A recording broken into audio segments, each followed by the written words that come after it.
बिस्मिल्लाहिर्रहमानिर्रहीम। आज नैब ने अपना तीसरा प्रोसिक्यूटर चेंज किया है और 4 हफ्तों की मोहलत मांगी है कोर्ट से, और कोर्ट ने 4 हफ्तों की मोहलत उनको दी है। लेकिन मैं ये कहना चाहती हूँ कि अगर नैब के पास कोई सबूत होता, जजेस ने बार बार उनसे सबूत मांगे। पहले नैब को 2 महीने से ज़्यादा के लिए कोरोना हो गया, और उसके बाद अब जब कोरोना से वापस आए हैं तो उन्होंने 4 हफ्ते मांग लिए हैं प्रोसिक्यूटर चेंज करने के बहाने। एक सादी सी बात है बिल्कुल, और वो मैं कौम के सामने रखना चाहती हूँ कि अगर मेरे खिलाफ कोई सबूत होता, अगर ये मुकदमा बदनीयती पे, इंतकाम पर मबनी ना होता, तो एक ह्यूमन नेचर है कि जब आपके पास किसी चीज़ का कोई सबूत होता है, वो कागज़ का टुकड़ा आप उठा के कोर्ट के सामने रखते हैं और कहते हैं माय लॉर्ड ये है आप सबूत। जब आपके पास सबूत नहीं है तो फिर आपको कोरोना भी होगा। वो 2 महीने पूरे नैब को कोरोना हुआ था, 2 महीने चला, उसके बाद आज आके इन्होंने फिर 4 हफ्ते मांग लिए।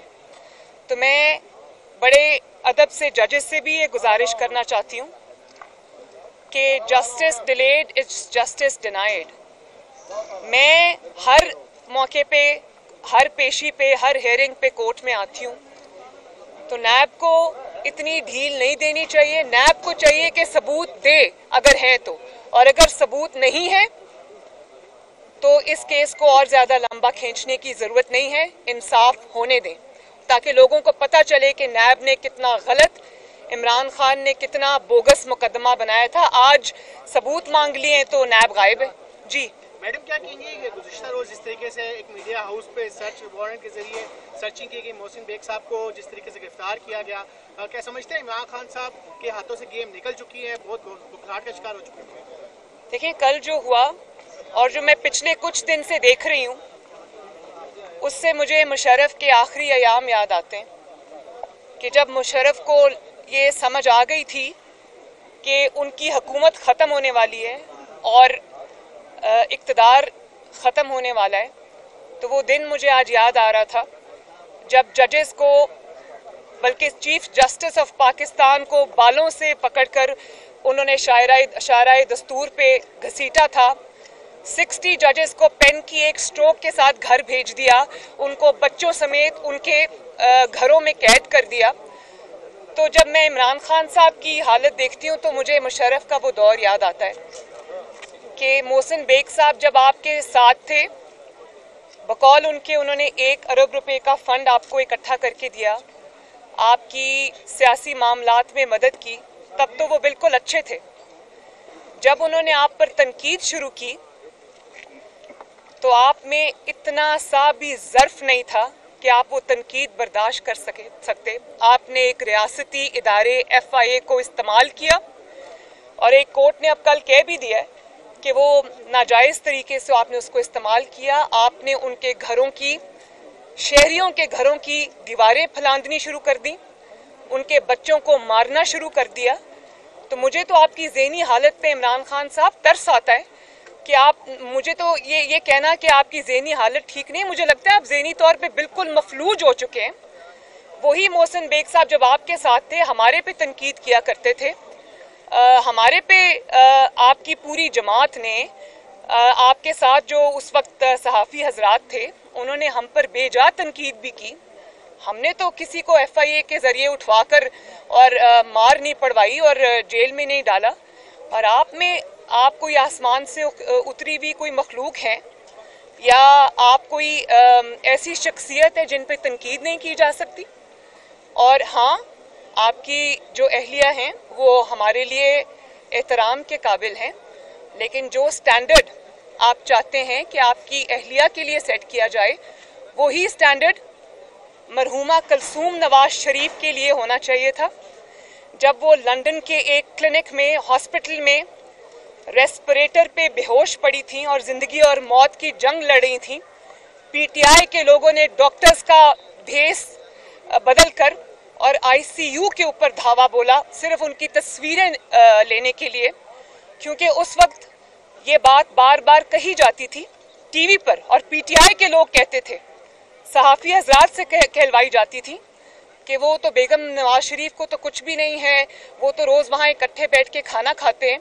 और ये बात मैं आज पहली बार मीडिया के सामने कर रही हूँ कि जब हम अपनी वालिदा की अयादत के लिए लंदन में मौजूद थे, आज पहली मर्तबा मैं कौम के सामने ये बात बता रही हूँ। मैं अपने साथ होने वाले किसी जुल्म और ज्यादती का जिक्र इसलिए नहीं करना चाहती कि वो मैंने एक बड़े मकसद के लिए, कौम के लिए, पाकिस्तान के लिए, आइन की सरबुलंदी के लिए वो चीज़ बर्दाश्त की, इसलिए मुझे उसका अफसोस नहीं है। लेकिन आज मैं कौम से ये बात शेयर करना चाहती हूँ कि जब अपनी वालिदा की इयादत के लिए मैं लंदन वाले अपार्टमेंट से निकल कर हॉस्पिटल जा रही होती थी या हॉस्पिटल से वापस आ रही होती थी, तो नीचे 3-4 पीटीआई के वर्कर्स गाली देकर मुझे बुलाते थे, दूर से गाली देते थे। और उसके बाद जब मेरा बेटा जुनेद गुजरता था, उसकी वालिदा को गाली निकाला करते थे। और मैं आज मीडिया से ये रिक्वेस्ट करती हूँ कि जब आप ये मनाजिर, आज ये बात जब मेरी ऑन एयर जा रही है, तो जब आप इसको चलाएं तो आप काइंडली वो मनाजिर दिखाएं जब पीटीआई के लोगों ने, मेरी माँ डेथ बेड पर पड़ी थी तो पीटीआई के लोगों ने हमारे घरों पर हमला किया, लंदन के हमारे अपार्टमेंट पे हमला किया, मेरे बच्चों पर हमला किया, मेरे जो नेफ्यू है हुसैन नवाज शरीफ का बेटा, उस पर हमला किया। और उसके बाद कौन सी ऐसी मुखालिफ की बेटी, बहू, माँ, बहन आपके इंतकाम से बची है? वो स्टैंडर्ड जो आप अपनी वाइफ के लिए सेट करते हैं वो फिर आप दूसरों पे भी अप्लाई करें। मुझे आपने बेगुनाह होते हुए आपने मुझे डेथ सेल में डाला, किसी की बेटी को आपने उसके वालिद के सामने गिरफ्तार किया, उसकी कैरेक्टर असैसिनेशन की। और ये भी मैं आपको बताऊं कि ये भी मनाजिर ज़रूर चलाइएगा, गो के हैं तो बहुत शर्मनाक मनाजिर। लेकिन मैं जब गिलगित बल्तिस्तान में कैंपेन चला रही थी, आज़ाद जम्मू कश्मीर में कैंपेन चला रही थी, तो आपके पास मेरी कैंपेन की जवाब नहीं था, आपके पास मेरी पॉलिटिकल बातों का जवाब नहीं था। तो आपके वज़रा ने वहाँ खड़े होकर कैमरा पे ऑन रिकॉर्ड वो इखलाक से गिरी हुई तकरीरें की कि आज भी वो पूरी दुनिया में जब जब सुनी जाएगी, हर इज्जतदार का जो सर है वो शर्म से झुक जाएगा। एक सेकेंड। तो मैं मीडिया से ये रिक्वेस्ट करूंगी कि आज वो तकारीर ज़रूर चलाई जाएं जिसमें आपके वज़रा ने मुझ पर ज़ाती अटैक्स किए, पर्सनल अटैक्स किए। उस वक्त तो इमरान खान साहब उनको शाबाश दिया करते थे, उस वक्त तो तालियां बजाया करते थे, उस वक्त तो बड़े खुश होते थे। मैं भी किसी की बेटी हूँ। और इस तरह जब आपने जवेरिया शहबाज को वो वालिद का हाथ पकड़कर जब कोर्ट्स में जा रही थी, तो जो आपने लोगों की बेटियों के साथ किया हुआ है, आसमा शराजी के साथ आपने जो किया, आपके लोगों ने जो गरीदा फारूकी साहिबा के साथ किया, जो सना बच्चा साहिबा के साथ किया, वो कौम अभी भूली नहीं है। तो जो स्टैंडर्ड आप अपने लिए सेट करते हैं वही स्टैंडर्ड बराए मेहरबानी आप दूसरों के लिए भी सेट करें, तो आपकी बात में कोई वजन होगा। और तनकीद बर्दाश्त करने का हौसला रखें। और एक और बात, ये मेरे सामने मरियम औरंगजेब खड़ी हैं, मुझे अच्छी तरह याद है। मरियम, वो कब का वाकया? जब मैं गई थी मालम जब्बा। ये मालम जब्बा गई थी, इन्होंने कोई पॉलिटिकल स्टेटमेंट दी थी, उसके जवाब में चीफ मिनिस्टर केपी के, जो इमरान खान का चीफ मिनिस्टर है, उसने इंतहाई काबिल मजम्मत अल्फाज में, ये भी खातून है, किसी की बहन है, किसी की बीवी है, किसी की माँ है, किसी की बेटी है, इन पर जो हमले किए थे, काइंडली आज मीडिया को मैं रिक्वेस्ट करती हूँ कि वो भी चलाइए। और जाहिर है कि जब आप इस किस्म की बात करेंगे तो मैं ये ज़रूर आपको कहूँगी कि एक ही झटके में आपने कल जब 12 रुपये पेट्रोल बढ़ा दिया, और उस 12 रुपये बढ़ने की वजह से जिस तरह से चीनी की कीमत बढ़ गई, घी की कीमत बढ़ गई, ट्रांसपोर्ट के किरायों की कीमत बढ़ गई, तो उस वक्त जब कोई शख्स, कोई शहरी, कोई पाकिस्तानी जब अपनी मोटरसाइकिल में, अपनी गाड़ी में, अपने बस में जब कोई पेट्रोल डलवाने जाता है गैस स्टेशन पे, तो वो आपको जिस तरह बद्दुआएं देता है, वो अब मैं जिक्र नहीं करना चाहती कि वो किन अलकाबात में लोग अवाम आपको याद कर रही है, तो क्या उनके ऊपर भी आप FIA को भेज के उनके ऊपर हमले कराएंगे? तो मैं 12 रुपये लीटर जो पेट्रोल बढ़ा है, इंतहाई शर्म का मुकाम है कि आप देखें। और जब वो चूल्हे के आगे सामने जब एक खातून खाना खड़ी होती है, जब उसके पास रोटी के लिए पैसे नहीं है, सब्जी के लिए पैसे नहीं है, आटा के लिए पैसे नहीं है, चीनी के लिए पैसे नहीं है, वो जिन अलकाबात में आज आपको याद कर रही हैं, तो तनकीद बर्दाश्त करने का, अगर गलत काम किया है तो तनकीद बर्दाश्त करने का हौसला रखें। आपके मुखालिफिन ने आपकी गलत बातों के ऊपर, आपके गलत इल्ज़ामात पर, झूठे लग़्व इल्ज़ामात पर तनकीद बर्दाश्त की, बल्कि ना सिर्फ तनकीद बर्दाश्त की, आपका जुल्म बर्दाश्त किया। तो थोड़ा सा हौसला आप भी रखें। लोगों के पास सरकारी गाड़ियां नहीं हैं, लोगों के पास सरकारी पेट्रोल की फैसिलिटी नहीं है। आपकी जो प्राइम मिनिस्टर हाउस की बुलेट प्रूफ मर्सिडीज़ हैं, जो फर्राटे भरती हुई आवाम का मुंह चढ़ाती हुई जाती हैं, तो आवाम को सरकारी पेट्रोल नहीं मिलता, आवाम को ये सहूलत मैसर नहीं है। और दुनिया का पहला प्राइम मिनिस्टर है, बनी गाला से आप प्राइम मिनिस्टर हाउस देख ले, 15 मिनट का रास्ता है। ये दुनिया का पहला और वाहिद प्राइम मिनिस्टर है जो बनी गाला से प्राइम मिनिस्टर हाउस तक आवाम के खर्चे पे हेलीकॉप्टर में आता है। उस वक्त आप जब हेलीकॉप्टरों में, और जब आप सरकारी खर्चे पे, पेट्रोल पे, जब आप बुलेट प्रूफ मर्सिडीज़ में, जिनके पेट्रोल के साथ आपका कोई लेना देना ही, सफ़र करेंगे, आपको क्या पता कि एक मोटरसाइकिल वाला जब पेट्रोल भरवाने जाता है गैस स्टेशन पे, उस पर क्या गुजरती है?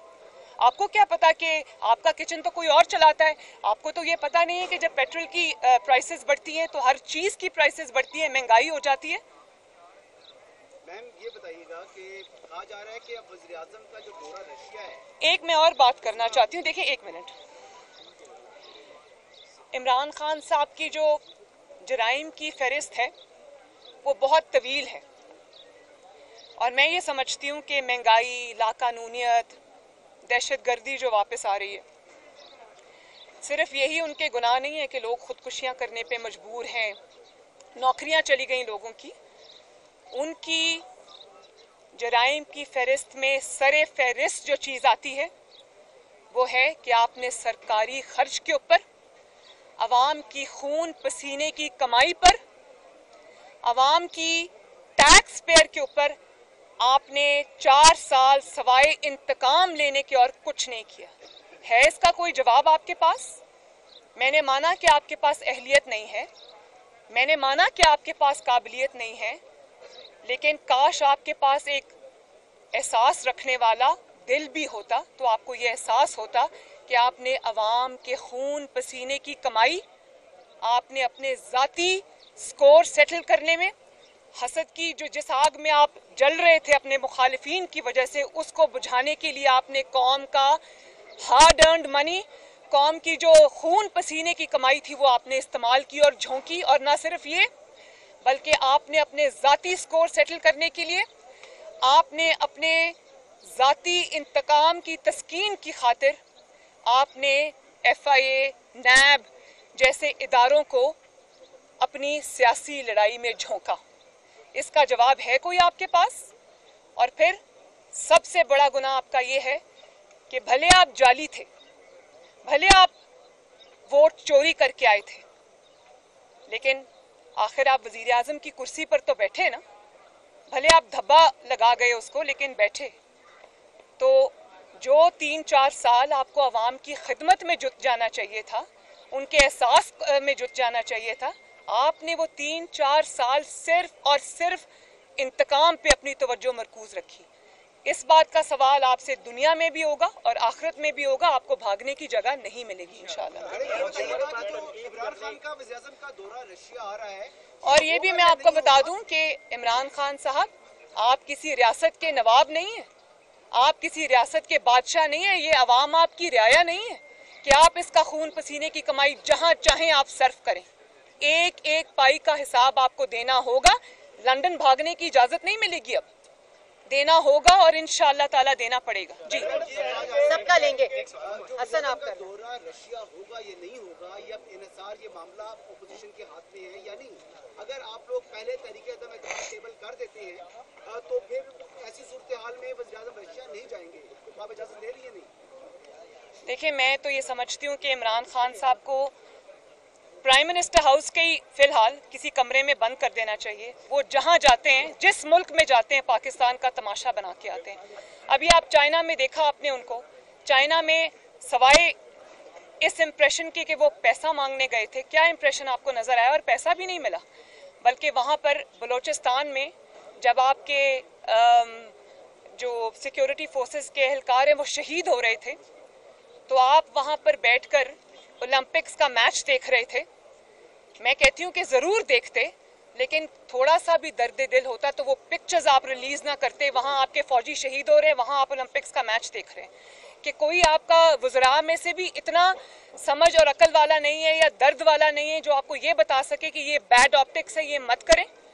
तो वो जिस मुल्क में जाते हैं दूसरे मुल्क की बुराइयाँ शुरू कर देते हैं, और जो बने बनाए पाकिस्तान के ताल्लुकात हैं वो भी बिगाड़ के आ जाते हैं।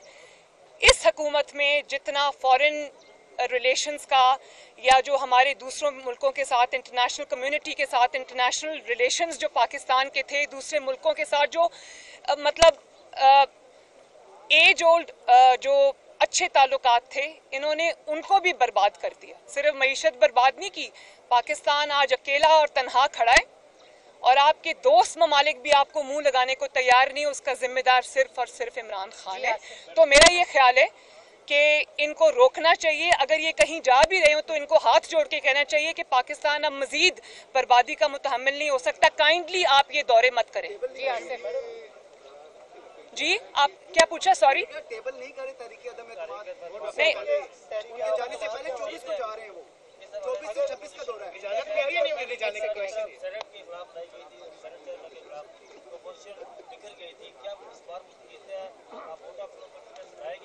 इसी में ऐड कर ले, जहांगीर तरीन की अगर आपको हेल्प लेनी पड़ती है तो क्या मुस्लिम लीग नून उनसे हाथ मिला लेगी? देखिए, मैं तमाम इत्तेहादी जमातों को और मैं तमाम उन MNAs को और MPAs को जो इस वक्त ऑलमोस्ट फॉरवर्ड ब्लॉक बना के बैठे हैं, मैं सबको ये कहना चाहती हूँ कि ये इस वक्त अवाम और इक़्तिदार के दरमियान की जंग है। जो अवाम का हाल इस हुकूमत ने, इस इमरान खान ने किया है, मुल्क की जो तबाही इसने की है और मज़ीद तबाही जो एक एक दिन जो हुकूमत का गुजरता है उसमें एक एक साल पाकिस्तान पीछे जा रहा है। तो अब ये आप पे फ़र्ज़ बन गया है कि आवाम की आवाज़ पे लब्बैक कहें, वरना मैं इत्तेहादियों समेत सबको ये कहना चाहती हूँ कि कोई भी इस काबिल नहीं है कि इमरान खान का साथ दे और वो हलकों में वोट मांगने जा सके। तो मैं ये समझती हूँ कि सबको इस वक्त आवाम की आवाज़ पे लब्बैक कहना चाहिए, चाहे वो इत्तेहादी जमातें हों या कोई और हो। जी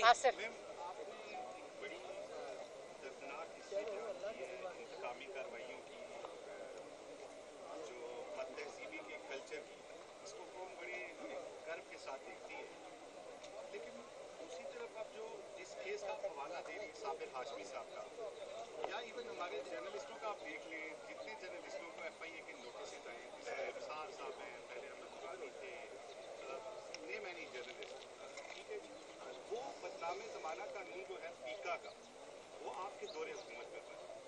तो क्या एश्योरेंस है कि आइंदा इस तरह के कंप्रोमाइज़ नहीं किए जाएंगे इक़्तिदार में होते? देखिए, बड़ा अच्छा सवाल है आपका। कोई कानून बदनामे ज़माना नहीं होता, सवाए उस कानून की जो डिक्टेटरशिप बनाती है, उसका इस्तेमाल उसको बदनाम करता है।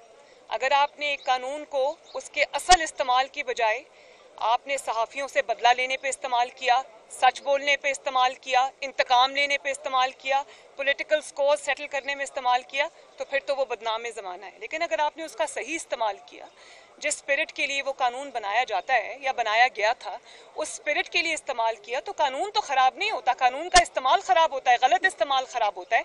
और मेरी हमदर्दी है, देखें, मैं एज अ फ्रेटर्निटी मैं मीडिया की रिस्पेक्ट करती हूँ और मैं ये समझती हूँ कि मीडिया वॉच डॉग होता है। मीडिया की तनकीद कभी बेजा भी होती है, لیکن بہت دفعہ ایسا بھی ہوا ہے کہ میڈیا کی تنقید کی وجہ سے انسان کو اپنی کورس کی درستگی کا موقع ملتا ہے، اپنی غلطیاں سدھارنے کا موقع ملتا ہے، انسائٹ ملتی ہے چیزوں میں. تو میں یہ سمجھتی ہوں کہ پاکستان میں اس وقت جو صحافیوں کے ساتھ ہو رہا ہے، چاہے وہ حامد میر صاحب ہوں یا وہ کوئی بھی ہو، میں یہ سمجھتی ہوں کہ اس وقت دنیا کا خطرناک ترین ملک جو صحافیوں کے اعتبار سے ہے وہ پاکستان ہے. کون سا ایسا ظلم ہے جو صحافیوں کے ساتھ نہیں اٹھایا گیا؟ ان کے بچوں کو یتیم کیا گیا، ان کو سرے عام گولیاں ماری گئیں، ان کو سرے عام براڈ ڈے لائٹ میں اٹھا کر ڈالوں میں ڈال کر یہ لے گئے. کئی ایف آئی اے، کبھی نیب، ان کے سارے چیزیں کھول کے رکھ دی، ان کے خاندانوں کو سفر کرنا پڑا. تو میں یہ سمجھتی ہوں کہ یہ بہت ہی، آپ اپنی غلطیاں نہیں دیکھتے، اپنی غلطیوں کی نشاندہی کرنے والوں کی تکلیف آپ کو ہوتی ہے. تو ذرا حوصلہ رکھیں تنقید کا، یا پھر سیاست چھوڑ دیں. متی اللہ شہباز شریف بطور صدر مسلم لیگ نون تحریک عدم اعتماد کے حوالے سے بہت بڑا سیاسی جوا کھیل رہے ہیں. اگر وہ ناکام ہوتے ہیں تو کیا وہ اپنے پارٹی عہدے سے دستبردار ہو جائیں گے؟ اور دوسرا سوال پلیز، کیا آپ اور مسلم لیگ نون موجودہ آرمی چیف کی دوبارہ ایکسٹینشن کے حق میں ہیں؟ دیکھیں، میں یہ سمجھتی ہوں کہ پاکستان مسلم لیگ نون نے اگر تحریک عدم اعتماد کے لیے اگری کیا ہے تو میں پہلے بھی جو میں نے میسج اتحادیوں کو دیا ہے حکومت کے، جو میں نے میسیجز ڈسگرنٹلڈ جو بھی ان کے ایم این ایز ہیں، ایم پی ایز ہیں، ان کو دیا ہے، وہی چیز مسلم لیگ نون پہ بھی لاگو ہوتی ہے. عوام آپ کی طرف دیکھ رہے ہیں، اپوزیشن کی طرف دیکھ رہے ہیں، صحافیوں کی طرف دیکھ رہے ہیں کہ کوئی ان کے لیے آواز اٹھائے اور اس جو اتنی بربادی اور تباہی ان کے اوپر آئی ہوئی ہے عمران خان کی صورت میں، اس سے ان کو نجات دلائے. تو میں یہ سمجھتی ہوں کہ اگر اپوزیشن اس وقت ایکٹ نہیں کرے گی تو اپوزیشن بھی برابر کی، لوگ اس کو برابر کا ذمہ دار ٹھہرائیں گے. تو ہم نے اپنے عوام کے پاس واپس جانا ہے، الیکشن میں ہم نے انہی کے پاس واپس جانا ہے. تو لوگ یہ پوچھیں گے کہ جب ہم تکلیف سے گزر رہے تھے تو آپ کہاں تھے؟ باقی میں یہ سمجھتی ہوں کہ انشاءاللہ تعالی امید ہے کہ کامیابی ہوگی، کیونکہ عمران خان صاحب اس وقت اپنی لاسٹ لیگز پہ ہیں. تو میں یہ سمجھتی ہوں کہ یہ ایک ایسا رسک ہے جو لینا چاہیے. جب ایک منٹ، جب اس کی کوئی ذکر ہوگا، قبل از وقت ہے یہ سوال، تو میں ضرور اس کا جواب دوں گی. ابھی ایسا کچھ آیا نہیں ہمارے سامنے.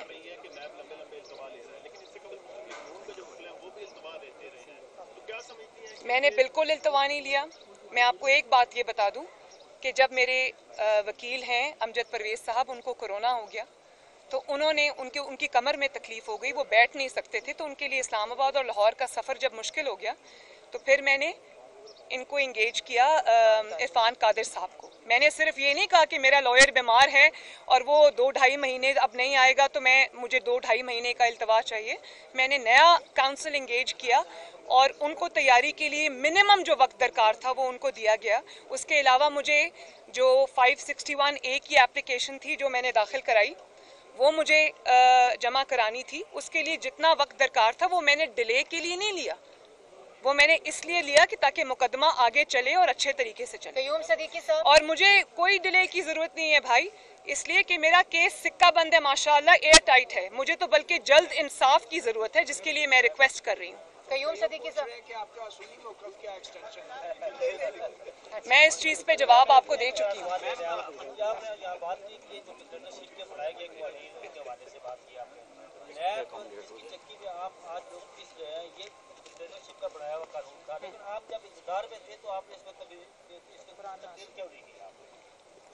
اب کر دیں گے انشاءاللہ. آخری سوال. نو کانفیڈنس کے حوالے سے کیا اپوزیشن جماعتیں امپائر کے نیوٹرل ہونے کا انتظار کریں یا سمجھتے ہیں امپائر نیوٹرل ہو چکے؟ دیکھیں، مولانا فضل الرحمان صاحب نے بہت ہی زبردست جواب دیا تھا. میرا نہیں خیال کہ ان سے زیادہ ایلوکوینٹ کوئی ہیں اس وقت. ان سے جب یہ سوال پوچھا گیا انہوں نے کہا امپائر ہوتا ہی وہ ہے جو نیوٹرل ہو. تو بس یہی جواب ہے میرا. نیوز 1 ٹی وی کو بند کیا جا رہا ہے، کیبل آپریٹرز کو غیر قانونی طور پر احکامات جاری کیے گئے ہیں کہ اس ٹی وی کو چلنے آپ نے نہیں دینا. پیمرا سے بھی نوٹس دلوایا ہے. اور اچھا سوال کیا. آپ کس چینل کا منہ بند کریں گے؟ کس چینل کو نوٹس دیں گے؟ اگر آپ کو بند ہی کروانا ہے تو عمران خان صاحب کو اپنا اور اپنے وزراء کا منہ بند کرانا چاہیے. شکریہ.